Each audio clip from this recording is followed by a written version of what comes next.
Happy first Monday of October. This is Mike Bendner, formerly host, and I guess current host of Blog Talk Radio's The Christian Left program. We're going to make it more specific and call it the Radical Catholic program, just to eliminate any confusion about whether I'm evangelical or not. I am not, which is important to the contents of this video.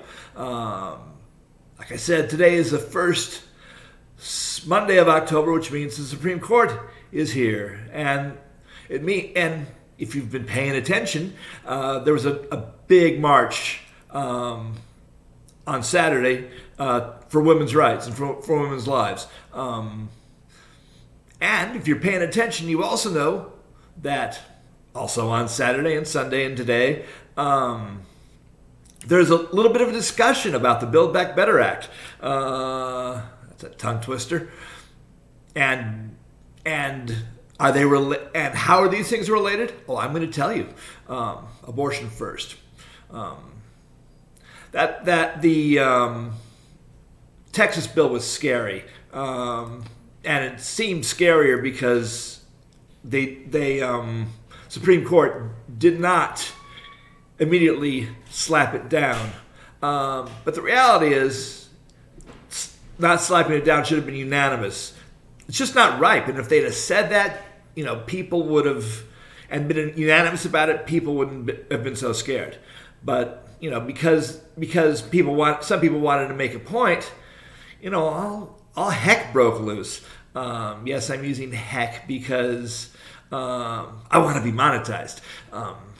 And by the way, there's information in the chat to help me do that. And to buy the books that are related to this topic, because there are books. So the more important case, of course, the one that's got people marching, is the Mississippi case, which will be heard on December 1st. Now, there's really no chance that they're going to ban abortion. The law at issue was 15 weeks, which means it's really 13 weeks of pregnancy, which means they're not even going for first trimester abortions, which is 90% of the abortions, in any state. The key thing to remember, though, is that it's a state action, and really what we should be doing is talking about not just women's rights, which I have something to say about in the next video, actually, but about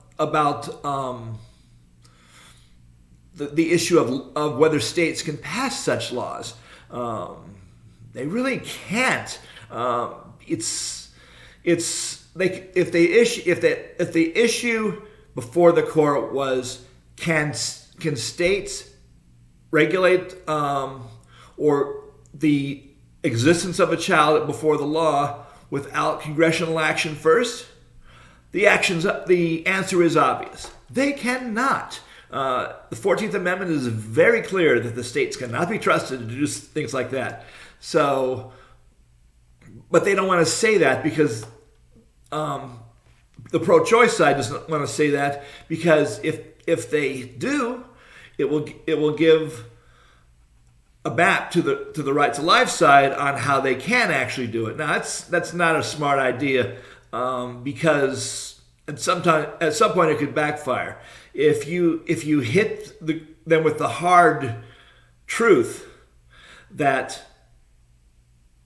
it would be a disaster for constitutional law to give states that power, then there would be no more Texas laws or Mississippi laws or Alabama abortion laws, because it would be unanimous. It says, no, the states do not have the authority to change the terms of who's a person or not.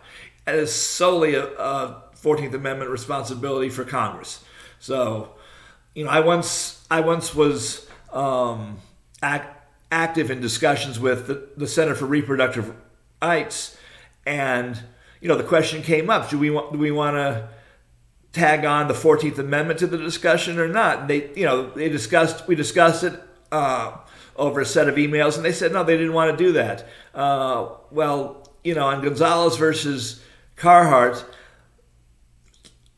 they were going to go either way they were going to go only one way about banning, or not banning, rather, the Partial Birth Abortion Act, which, by the way, was a stalking horse to overturn Roe. It wasn't really about partial birth abortion. Nobody has those.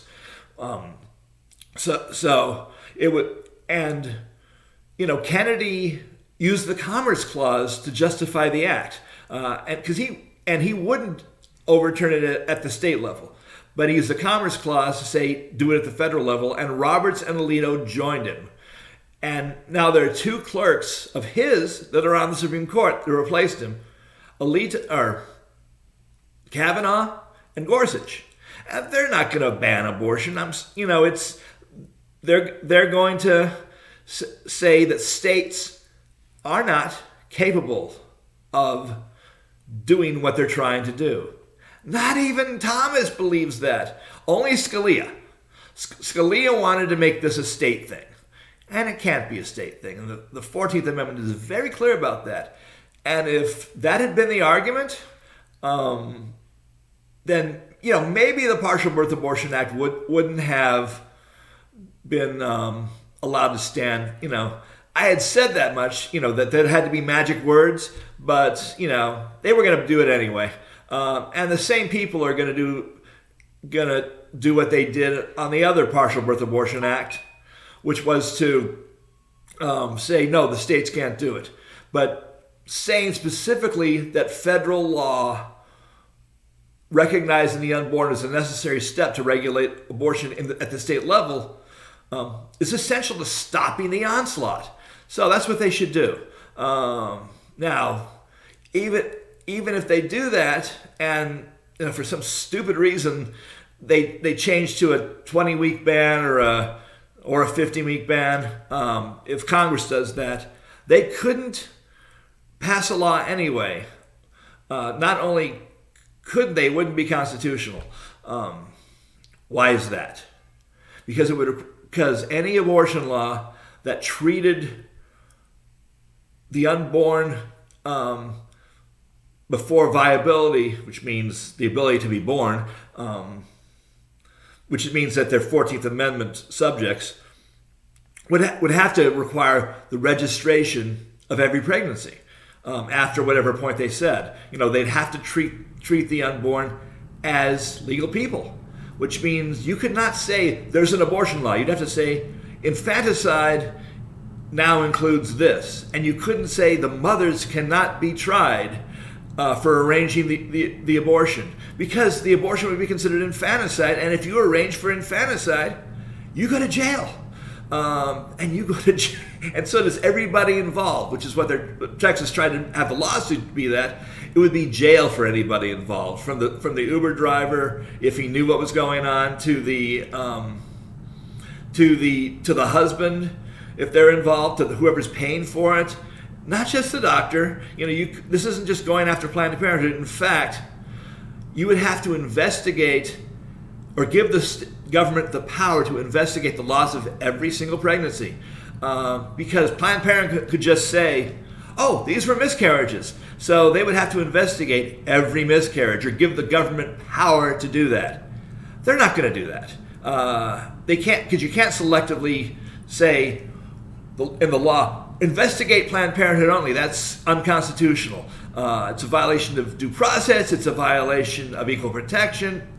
It's not going to happen. So there is no way to ban abortion early in the pregnancy. It is just not possible if you have the hook being that they're a person. And if they're not a person, then it's private. It's between the woman and her doctor. So, there is no way to ban abortion if you really look at it. And this is and now the second part. The second part is actually going to be in the next video, but it has to do with Build Back Better. So I am going to end this one, since it's 9 minutes and 52 seconds, and we will talk about part 2 of Build Back Better.